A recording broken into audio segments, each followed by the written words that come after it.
Halo, salam semangat anak-anak. Miss ucapkan selamat bertemu kembali di dalam pembelajaran prakarya di kelas 9. Materi pembelajaran kita hari ini adalah kerajinan bahan keras.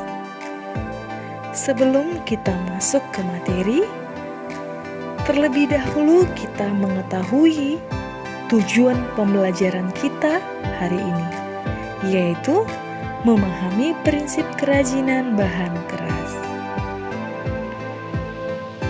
Prinsip kerajinan bahan keras itu seperti apa? Yang pertama, keunikan bahan kerajinan. Yang kedua, fungsi kerajinan bahan keras. Yang ketiga, aspek rancangan dalam produk kerajinan. Bagaimana keunikan bahan kerajinan? Nah, Indonesia kaya akan sumber daya alam. Banyak sumber daya alam yang bisa dimanfaatkan sebagai bahan dasar kerajinan.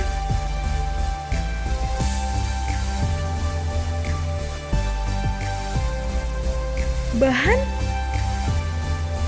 dasar yang diperoleh dari alam dapat diolah sendiri, bahkan hingga memanfaatkan bahan limbah yang ada di lingkungan sekitar kita.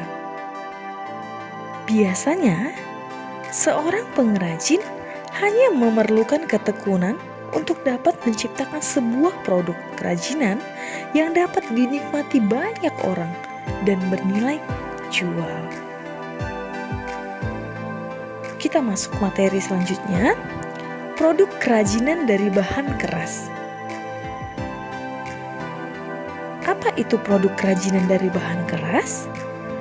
Kerajinan bahan keras merupakan suatu kerajinan yang tahap pembuatannya memakai bahan yang bersifat keras. Bahan kerajinan keras terbagi dua. Yang pertama, bahan keras alami. Yang kedua, bahan keras buatan. Bahan keras alami merupakan suatu kerajinan yang terbuat dari bahan baku, pembuatannya yang berasal dari alam ataupun mengalami pengolahan, tetapi tidak mengakibatkan perubahan wujud benda itu. Seperti gambar berikut. Kursi dari jati, kursi dari rotan.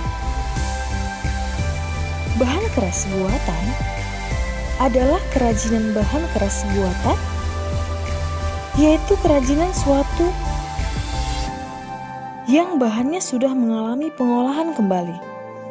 Contohnya seperti gambar berikut. Gantungan kunci dari kaca, bros dari logam.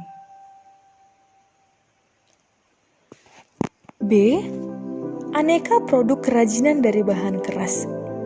Apa-apa sajakah produk kerajinan dari bahan keras? Untuk itu, mari kita lihat bagian A, kerajinan logam. Kerajinan logam adalah kerajinan yang memakai bahan logam seperti misalnya besi, perunggu emas, perak, dan lain-lain. Teknik yang dipakai umumnya memakai sistem cor, ukir, tempa, ataupun dicetak sesuai dengan bentuk yang diinginkan. Contohnya, kerajinan logam yang umum adalah gelas, kap lampu, perhiasan wadah serbaguna, dan lain-lain seperti gambar berikut. Lampu hias dari bahan logam, piala dari bahan logam. B. Kerajinan kayu. Bahan utama yang digunakan adalah kayu, maka kayu harus mendominasi dari produk kerajinan ini. Artinya, pemilihan kayu harus disesuaikan dengan rencana pembuatan produk kerajinan seperti kayu jati, mahoni, kayu akasia, kayu jati landa, dan sebagainya. Karena 99% kerajinan dari kayu ini adalah bahan dasarnya kayu. C. Kerajinan dari bahan bambu. Bambu dapat dijadikan sebagai produk kerajinan yang bernilai estetis dan ekonomi tinggi. Produk kerajinan bambu tampil lebih menarik dan artistik.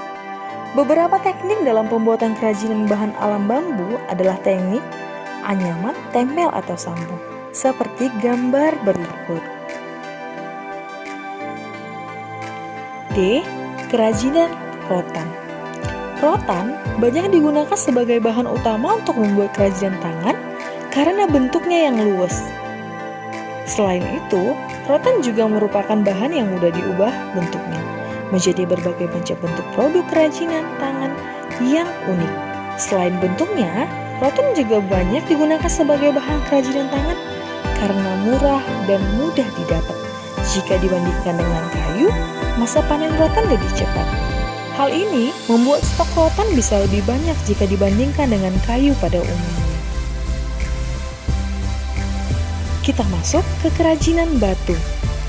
Selain batu berwarna, ada juga batu alami lainnya seperti batu cadas, batu paras yang bisa dipahat menjadi bentuk kerajinan yang unik. Biasanya, jenis kerajinan dari pahatan batu ini digunakan sebagai interior dan eksterior rumah. Teknik pengolahan batu sebagai produk kerajinan harus digerinda dahulu, kemudian dironceng atau dipahat, seperti gambar berikut. F. Kerajinan kaca serat atau fiberglass. Kaca serat adalah serat gelas berupa kaca cair yang ditarik menjadi serat tipis. Serat ini dapat dipintal menjadi benang atau ditenun menjadi kain. Kerajinan fiberglass ini membutuhkan beberapa campuran dalam proses pembuatannya. Campuran fiberglass terdiri atas cairan resin. Minyak resin, bahan dasarnya minyak bumi dan residu. Seperti contoh gambar berikut.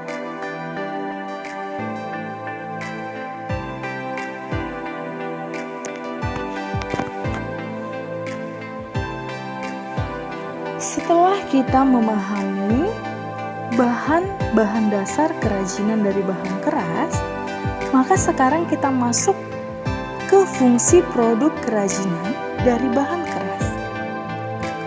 Fungsi produk kerajinan dari bahan keras itu ada dua.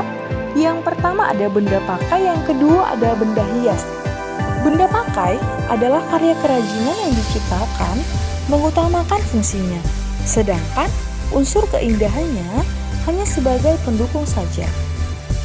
Benda hias adalah karya kerajinan yang dibuat sebagai benda pajangan atau hiasan, jadi hanya sebagai hiasan saja, tidak untuk dipakai.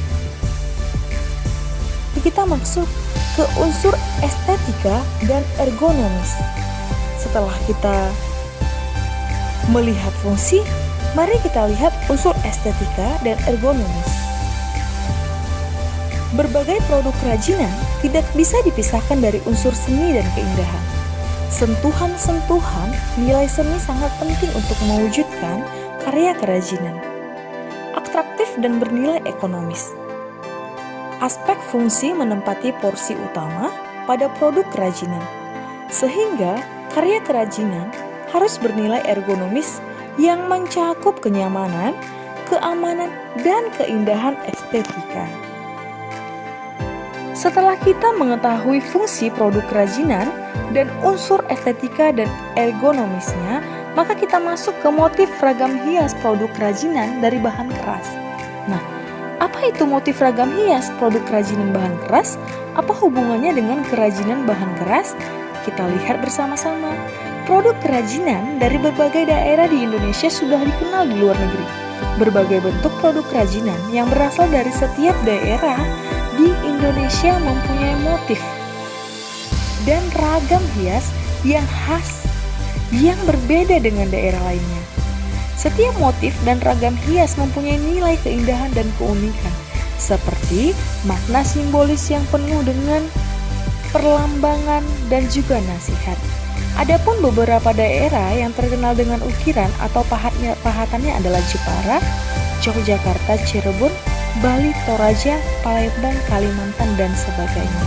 Nah, khusus kita yang tinggal di Sumatera Utara, ayo, apa motif ragam hias produk kerajinan bahan keras? Nah, itu bisa dilihat motif ragam hias dari Sumatera Utara bisa dilihat dari daerah Batak Toba.